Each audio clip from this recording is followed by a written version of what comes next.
कच्चा पापड़ पक्का पापड़ दूं क्या तेरे खींच के झापड़। इन गांव वालों का खून पीने में जरा भी मजा नहीं आ रहा। अब तो मैं शहर में जाऊंगी, वहां के लोगों का चटपटा खून पीऊंगी।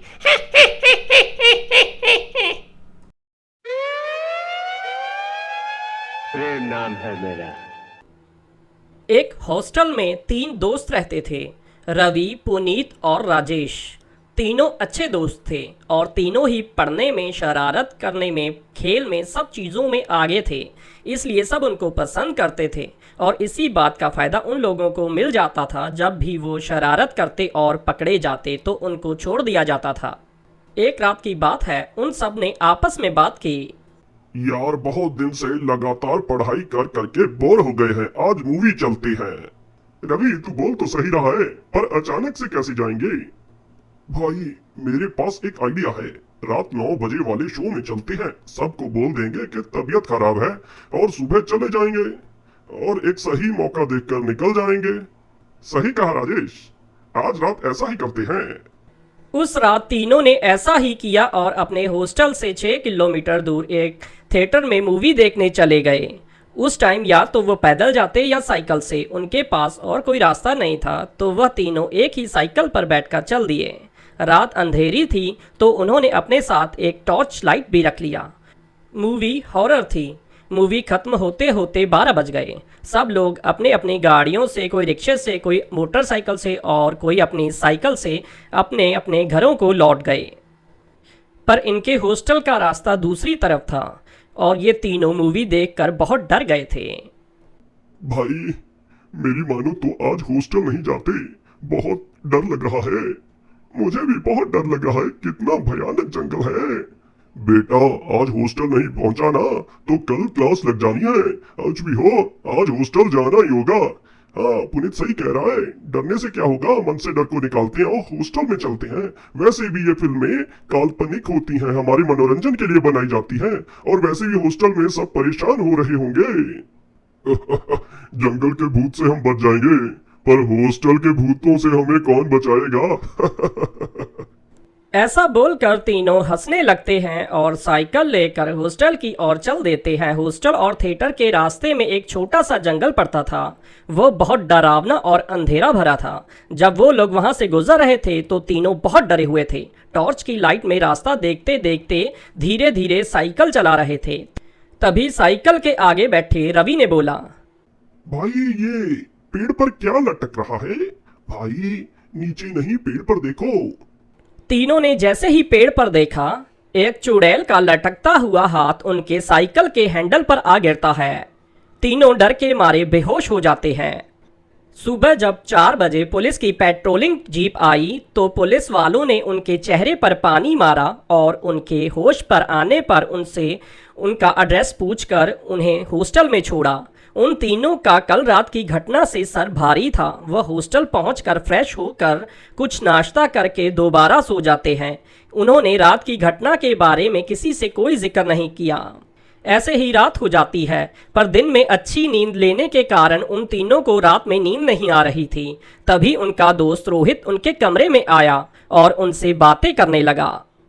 भाई कल क्या हुआ था? पुलिस वाले तुम तीनों को लेकर आए, वो बोल रहे थे कि तुम तीनों जंगल में बेहोश थे, क्या हुआ था?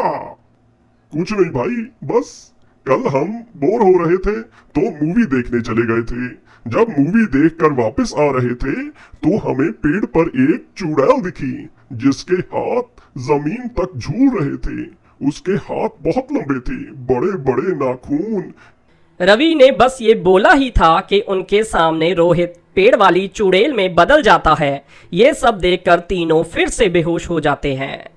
सुबह होते ही तीनों को हॉस्पिटल ले जाया जाता है। उनको बहुत तेज बुखार और कमजोरी महसूस हो रही थी और पूरा शरीर कांप रहा था।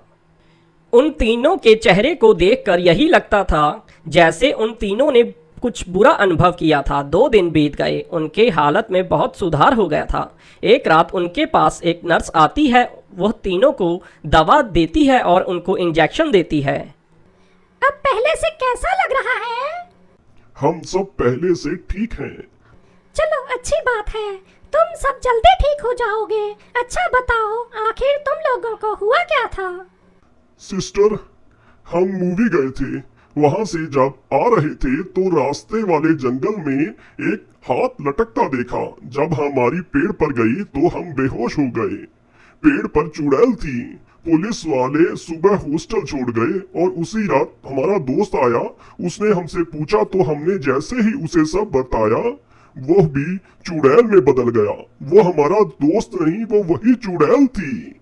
रूप बदलते ही उसने बोला, कहीं यही हाथ तो नहीं, और हम बेहोश हो गए। होश आया तो हम हॉस्पिटल में थे।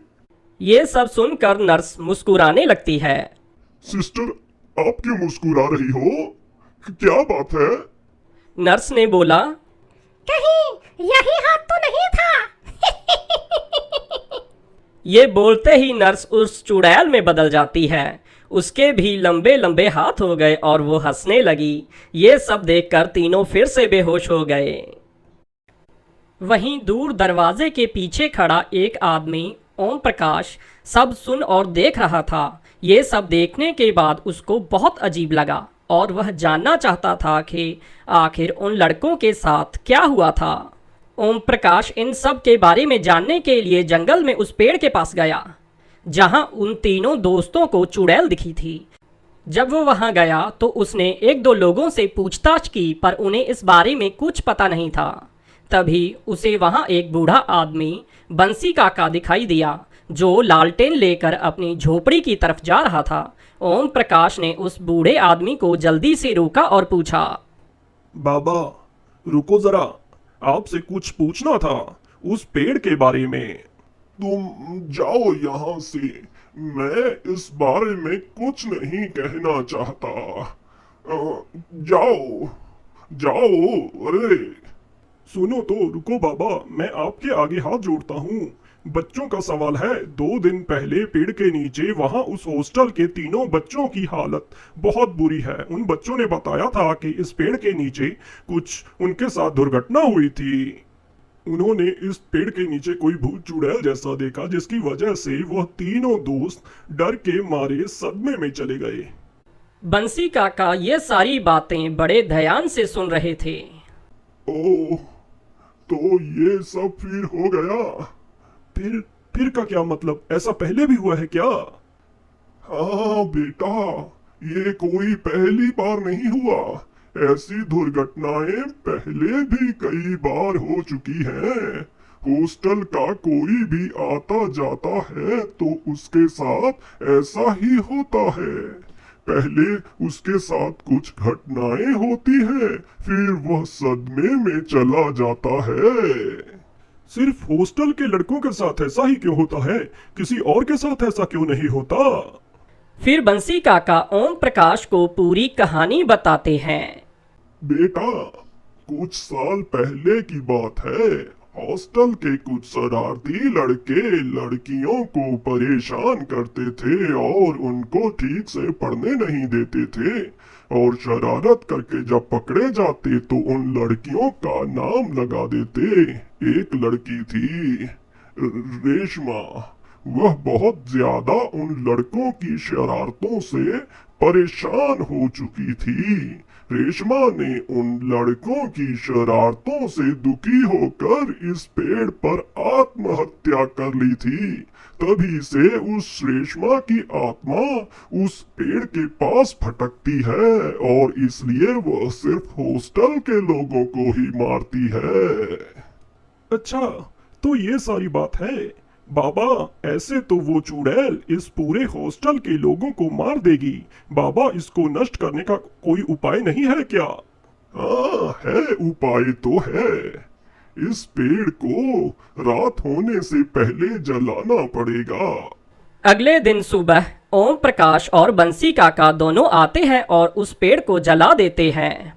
पर जब बंसी काका ओम प्रकाश जंगल वापस लौट रहे थे, तभी उन्हें ऐसा महसूस हुआ जैसे कोई उनका पीछा कर रहा होता है। जैसे ही वह पीछे मुड़े उन्होंने देखा तो कोई नहीं था। दूसरी बार जब उन्हें किसी ने पुकारा तो बंसी काका और ओम प्रकाश ने पीछे मुड़ के देखा।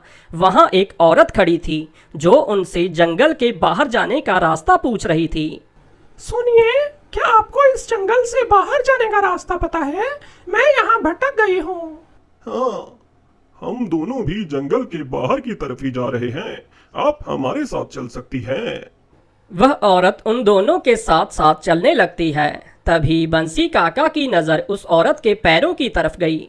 ध्यान से देखने पर पता चला कि उसके पैर तो उल्टे हैं। वह बहुत चौंक गए। जैसे जैसे उसने ऊपर देखा, उस औरत की आंखें लाल हो गई, उसके बड़े बड़े नाखून हो गए और वह एक चुड़ैल के रूप में आ गई। बंसी काका बहुत डर गए। जैसे ही उसने ओम प्रकाश को बताना चाहा, चुड़ैल ने उसका गला पकड़ लिया। बंसी काका की कड़कड़ाती आवाज़ सुनकर ओम प्रकाश पीछे की तरफ मुड़कर देखा तो पता चला वह औरत और कोई नहीं, वह वही चुड़ैल थी जिससे वह अभी अभी जला कर आए थे। बंसी काका ने जैसे तैसे खुद को छुड़ाया। फिर बंसी काका और ओम प्रकाश अपनी जान छुड़ाते हुए हॉस्टल की ओर भागे और एक छोटे से मंदिर में जाकर छिप गए। वो चुड़ैल वापस कैसे आई बाबा? हमने तो उस पेड़ को जलाकर उसे मुक्त कर दिया था ना।